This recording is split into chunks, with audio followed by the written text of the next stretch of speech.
Hey, good morning, everybody. Welcome, welcome. So today we are going to talk about social media content. I know it's like the bane of everybody's existence sometimes, isn't it? Um, Social media and content creation is something that is, on one hand, very necessary for growing our businesses, very necessary for reaching our ideal clients. And on the other hand, can be very overwhelming, time consuming, and generally anxiety inducing for a lot of people. And especially when you're a mompreneur, right? It's one of those things that can feel like it takes forever, and but you have to do it. So today what we're going to do is we're going to talk about how to align our social media content with our business and our ideal clients, as well as how to make it simple, right? Because who doesn't love simple? So thank you. Let's jump right in.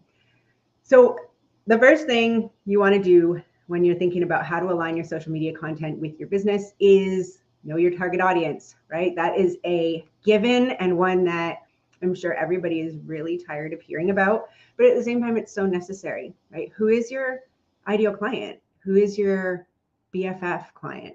You want to know them as well as you know your real life BFF, right? Give them a name, know everything about them. And then you want to create your content around them. So it talks to them, right? When we create content that speaks directly to our ideal clients, they feel seen and heard. And that is what so many of us are looking for. Now, one way I like to go about creating my content is I create a theme. Okay, I create a theme for the week, or I set a goal for the week. And I create my content for that week around that goal. Why that's so effective for me is because there's some tricks that I use, or some neat things that I do that help me create more content with less effort.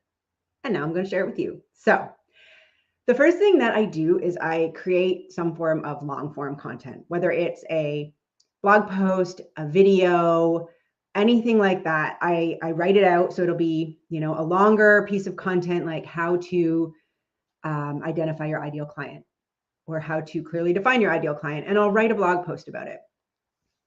And then what I do is I take that long form content. I could do the same thing with a video, right? So I could take this video that I'm doing right now, call that my long form content, because it is going to be, at least 10 to 15 minutes long.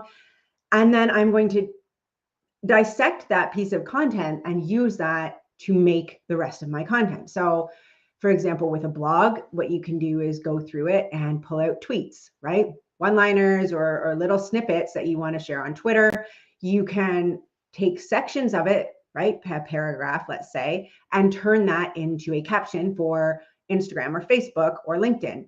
And you can take that one piece of long form content and turn it into multiple things. Same goes with a video, right?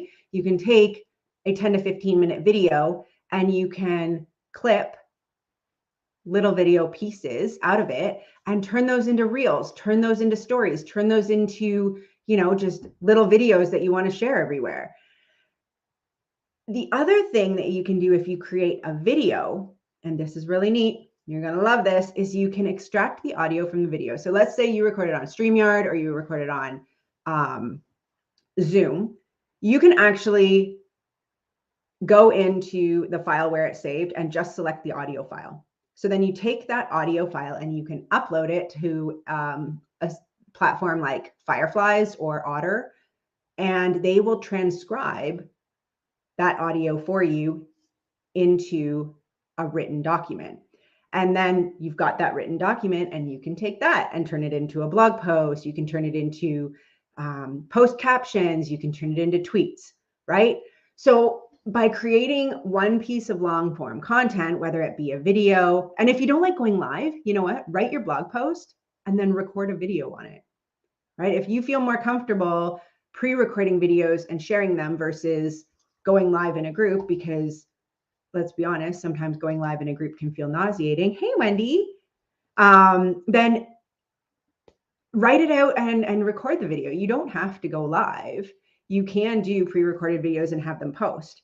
So Once you have your long form piece of content that encaptures, your theme for the week or your goal, you can take that, you break it down into captions, you break it down into tweets, you break it down into, if it's videos, into reels, anything like that. And now you have multiple days of content from one piece, and it's all on theme, right? So if your goal for the week is to get people into a workshop, and you do your written piece or your video about, something the workshop is about, then when you separate it out into little pieces, you can have your call to action at the bottom. Want to find out more? Join me in my workshop. Click the link in my bio to sign up. Or would you love to learn more about how you can do this for yourself?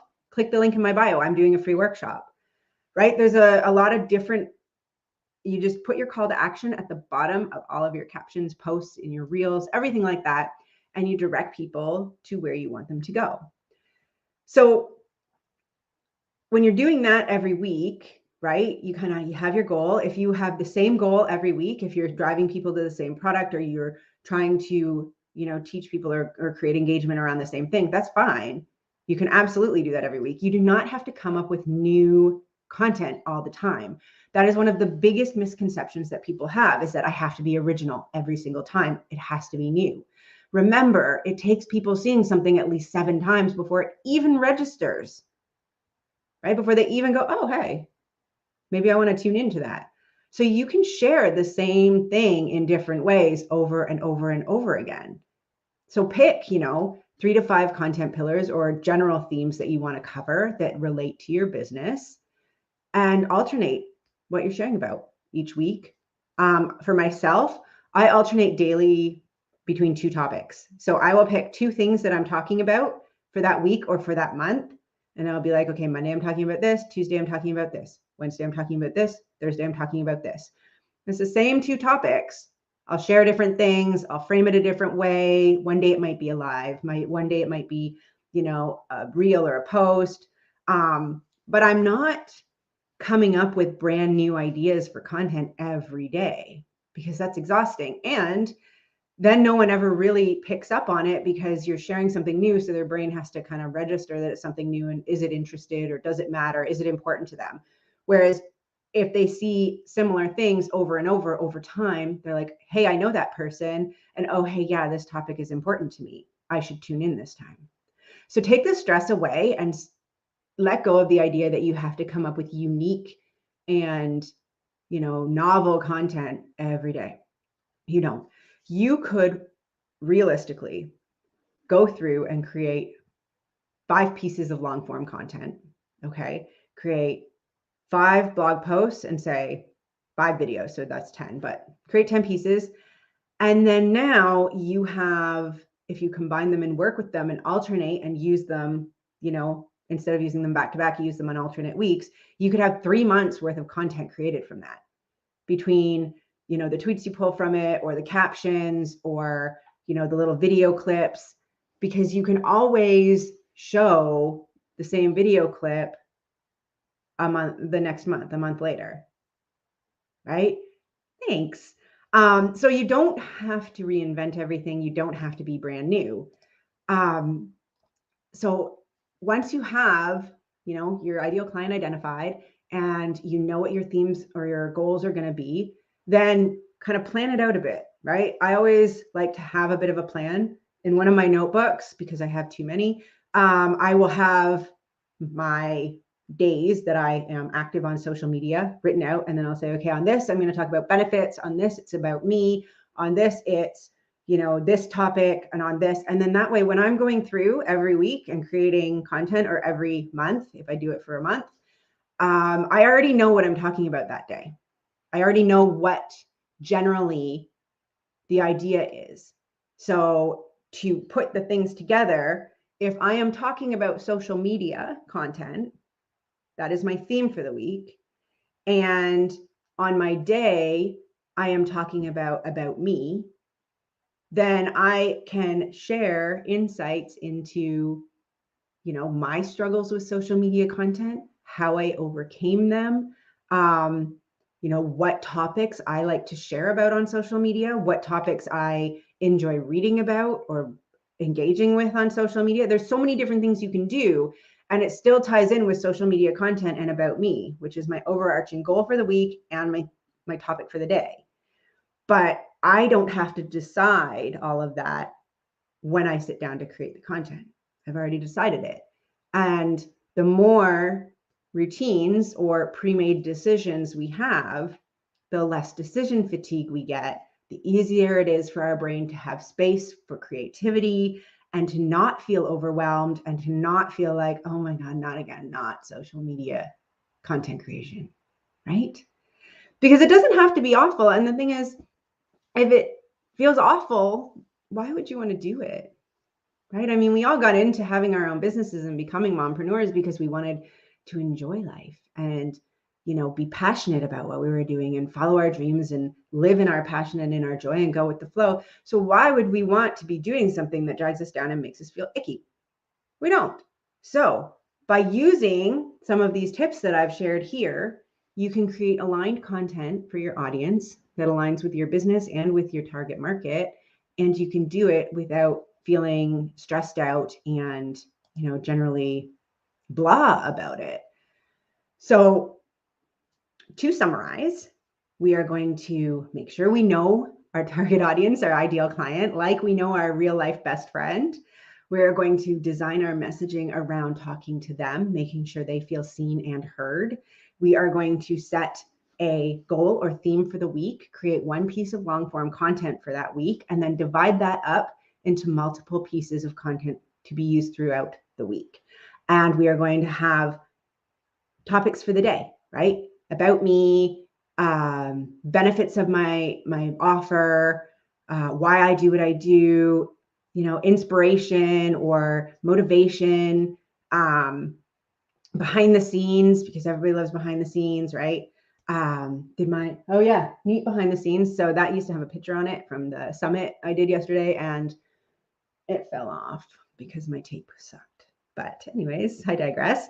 So now, if content creation still really makes you feel gross, here's the thing. The Inspired and Profitable Mompreneur has a new product out where we are doing content creation for mompreneurs. So thanks. Yeah, it fell down. So what we're offering is to do 20 pieces of content per month on brand, done for you, scheduled, posted to your social media platforms, the ones that you prefer to use, done for you every month for $550. Well, it's $547, so under $550. So you can know with certainty that you will have consistent content going up, whether it's to Facebook and Instagram. We can do it. And you don't need to worry about it. You can worry about doing the other things that you love more, which is fun, right? So if you would like to take advantage of our Constant Content for Mompreneurs program, let me know. Right now, I am offering a 10% discount for all of the women here in this group, because the Inspired and Profitable Mompreneur is a very special place for me. And I really, really, really want to see all of you succeed. So if you're interested, hit me up. I'd love to create content for you. If not, we've just shared some really great tips on how you can do it yourself. If you have any questions, as always, I am here to help. And remember, the woman you see when you look in the mirror is exactly what a successful entrepreneur looks like. Have a fantastic day. Bye.